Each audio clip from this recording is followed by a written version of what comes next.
ilmu pengetahuan dan teknologi sudah berkembang pesat.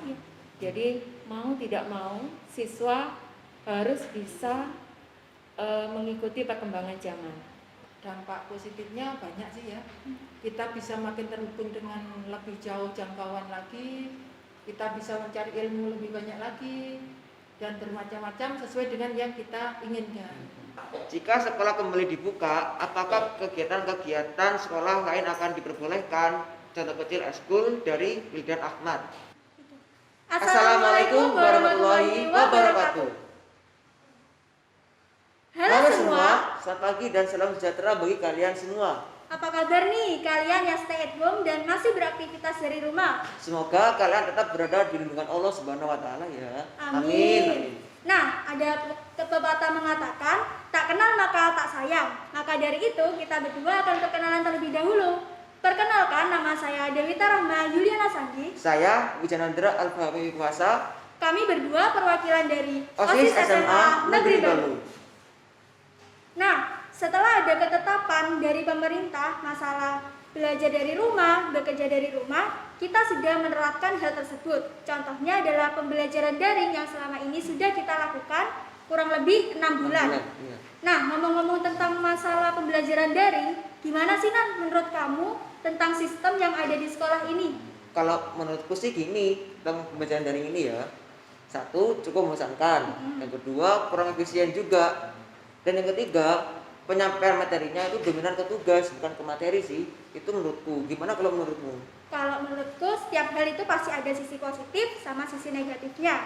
Kalau sisi positifnya, kita sebagai siswa dapat terhindar dari virus COVID-19 yang sekarang sudah menyebar luas di Indonesia, bahkan di luar internasional kan.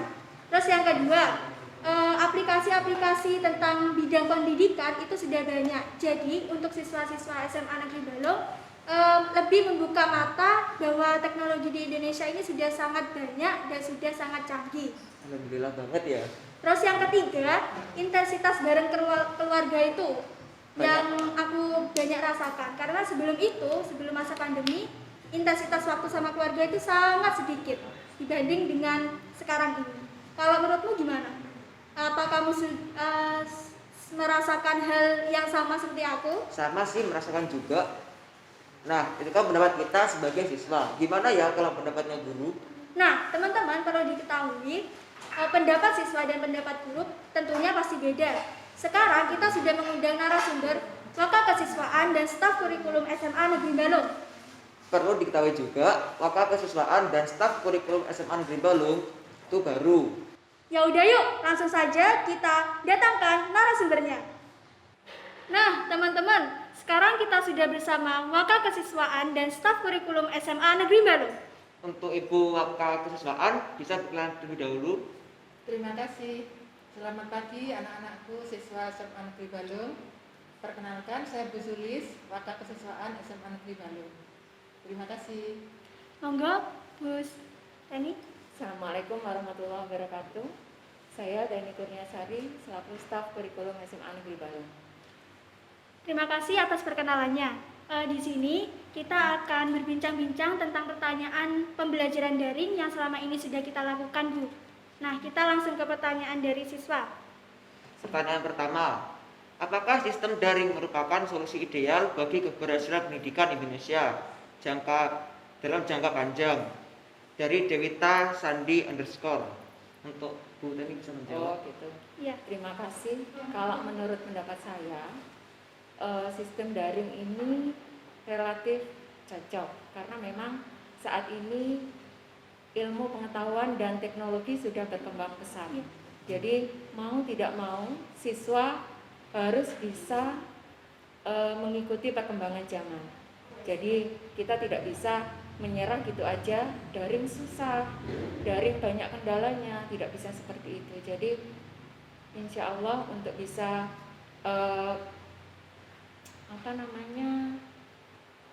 berkolaborasi dengan negara lain bisa penyesuaian kita, saya rasa cocok. Tapi kalau kendala dari siswa itu kan masih belum punya Android, terus kuota terbatas, itu gimana, Bu?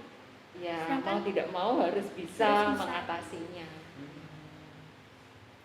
Oke, kita lanjut ke soal yang kedua. Apa untungnya pembelajaran secara daring? Daring hanya menambah kemalasan bagi siswa. Monggo Bu Silis. Terima kasih. Daring ini memang sudah waktunya menurut saya. Kalau kita lihat bahwa perkembangan zaman tuh makin ke depan itu makin banyak kita terlibat secara online, ya enggak? Iya, Iya. benar. Dan pertemuan-pertemuan offline semakin terkurangi. Jadi ini keniscayaan kita harus siap. Kalau dampak positifnya banyak sih ya. Kita bisa makin terhubung dengan lebih jauh jangkauan lagi. Kita bisa mencari ilmu lebih banyak lagi dan bermacam-macam sesuai dengan yang kita inginkan. Kalau misalnya ada keluhan, ini kok nambah kemalasan aja, artinya dia belum klik. Oh, Ya, Belum nyambung. klik, belum Tidak nyambung. bisa menerima Ya, keadaan. belum bisa beradaptasi dengan ya kondisi sekarang ini. Jadi untuk anak-anak semuanya yang sekarang lagi melaksanakan pembelajaran daring, kalian sekarang mulai belajar mengidentifikasi diri sendiri. Apa sih sebetulnya yang membuat aku senang, yang membuat aku bahagia, ilmu apa sih yang sebetulnya aku butuhkan? Iya. Itu sudah mulai mendaftar dulu, didaftar, kemudian mencoba melengkapi apa yang diinginkan itu. Misalnya cita-citanya ingin menjadi penulis, Iya. maka dia harus mendaftar ilmu-ilmu apa yang ingin dia dapatkan, dia cari secara online, kemudian dia kumpulkan, dia praktekkan secara mandiri, itu akan mempercepat dia menuju cita-citanya. Kalau pelajaran di sekolah, toh sekarang sudah tidak harus tidak harus target kurikulum ya, tapi bagaimana anak-anak terus bisa belajar. Jadi kuncinya bukan target kurikulum, tapi terus belajar dimanapun kita berada, kemudian kita langkah kita menuju cita-cita kita masing-masing. Gitu. Nah, pertanyaan ketiga, jika masuk sekolah, apakah sekolah sudah siap dengan keadaan new normal? Untuk kesiapan SMA Negeri Balung, saya rasa dari segi kesiapan sarana dan prasarana insya Allah sudah siap. Hanya saja nanti menunggu koordinasi dengan pihak Bupati sama Satgas Covid. Kemudian yang paling susah itu saya rasa adalah mengatur anak-anaknya sendiri nanti Iya, kalau iya, sudah benar. masuk. Iya. Jadi untuk menjaga kontak fisik, menjaga jarak, anak-anak itu sangat susah sekali. Jadi kalau dari segi SMA Balung, kurikulum insya Allah sudah siap. Jadi hanya tinggal nunggu koordinasi dari Berarti Pemkot sama Satgas Covid. Selain itu juga ini persetujuan orang tua itu saya rasa juga penting. Jadi tanpa persetujuan orang tua nanti kalau misalkan anaknya tidak boleh masuk ya nggak apa-apa. oh, jadi sebelum itu Iya. ada angket dari siswa, Bu? Ada Iya, angket. harus ada angket yang menyatakan bahwa orang tua setuju untuk anak mereka bisa masuk bertatap muka kembali. Nah, kalau rencana tatap muka ini apa ada sesi-sesi gitu? Insya Allah nanti kalau sudah ini baru bisa dibicarakan lagi. Oke, kita lanjut ke soal yang keempat. Kira-kira pembelajaran di sekolah nanti bisa seefektif tahun kemarin atau tidak? Dari Figlioci. Monggo Bu Sulis. Terima kasih. Iya. Kita mikirnya go ahead, Maju ke depan. maju ke depan. Maju ke depan.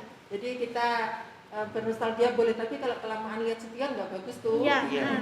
Berat. Harapannya tentu saja kehidupan kita, pembelajaran kita akan terus makin efektif ya.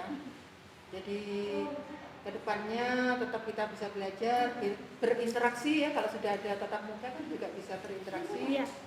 Kemudian bisa mengembangkan diri baik secara keilmuan juga secara fisik, misalnya ada ekskul bisa berjalan lagi ya. Harapannya begitu. Keadaannya apapun kita tetap harus makin efektif. Efektif. Pertanyaan kelima, jika sekolah kembali dibuka, apakah kegiatan-kegiatan sekolah lain akan diperbolehkan? Contoh kecil ekskul dari Wildan Ahmad. Monggo Bu Iya. Sulis. Terima kasih. Seandainya kita akan memulai pembelajaran tatap muka, itu akan dilakukan secara bertahap. Jadi mungkin ada shift, masuk kapan, kelompok mana yang masuk duluan. Kemudian untuk ekskul terutama, sementara ditiadakan dulu, namun bisa saja dimulai dengan ekskul secara daring. Contoh, Online ya, Bu? ya, pembina memberikan tutorial melalui YouTube atau melalui video. Iya. Kemudian anak-anak berlatih di rumah, mengupload videonya dan sebagainya, mengkompilasinya dan sebagainya. Sampai nanti mungkin seandainya sudah ditemukan vaksin untuk pencegahan atau mengatasi COVID-19, kemungkinan kita bisa masuk full seperti sedia kala, bisa berinteraksi tatap muka, ekskul sepenuhnya. Mudah-mudahan kita segera bisa mengatasi itu. Iya. Secepatnya, insyaallah. Amin. Amin, amin. Lanjut ke soal yang keenam. Kapan pembelajaran daring akan berakhir? Dari @Nabila Ramadhani. Monggo Bu Teni. Terima kasih. Kalau ditanya kapan Pembelajaran daring akan pembelajaran berakhir. daring akan berakhir, saya sendiri secara pribadi tidak tahu ya. Iya. Jadi kapan pandemi ini akan berakhir, itu semua saya rasa diserahkan ke pribadi kita masing-masing. Mau mematuhi protokol kesehatan enggak? Jadi semakin kita disiplin, maka insya Allah pandemi ini akan bisa segera berakhir. Dan setelah itu kita bisa melakukan aktivitas seperti sedia kala. Nah, untuk pertanyaan dari siswa yang banyak disampaikan itu, kapan sekolah SMA Balong ini mau memulai untuk tatap muka gitu. Katanya ada berita tanggal 18 Agustus ini kita sudah mulai tatap muka. Itu apa benar, Bu? Untuk saat ini di Jember kan masih zona oranye ya. Iya. Jadi Rentang. sama gubernur, jadi dari provinsi itu untuk yang zona yang diperbolehkan tatap muka itu adalah yang zona hijau sama zona Kuning. kuning. Untuk yang Jember itu hanya perwakilan. Jadi yang masuk untuk tanggal 18 itu adalah SMA Ambulu sama SMK 3. Jadi untuk percobaan tanggal 18 yang masuk tatap muka adalah 2 SMA itu. Jadi sementara seperti itu ceritanya. Terima kasih waktunya kepada Bu Sulis dan Bu Teni sudah menjawab pertanyaan dari kita. Kurang lebihnya kita mohon maaf dan mungkin itu saja dari kami berdua. Saya ucapkan terima kasih. Wassalamualaikum warahmatullahi wabarakatuh. Waalaikumsalam. Terima kasih. Nah, kita sudah mendengar klarifikasi dan informasi dari Wakil Kesiswaan dan staf kurikulum SMA Negeri Balong. Terima kasih buat teman-teman yang sudah memberikan pertanyaan lewat IG OSIS Semangat. Tetap semangat dan stay safe and stay healthy teman-teman. Untuk warga Semaba nih, wajib untuk like, share and subscribe channel SMA Negeri Balong. Sekian dari kami berdua. Assalamualaikum warahmatullahi wabarakatuh. See you next time, guys.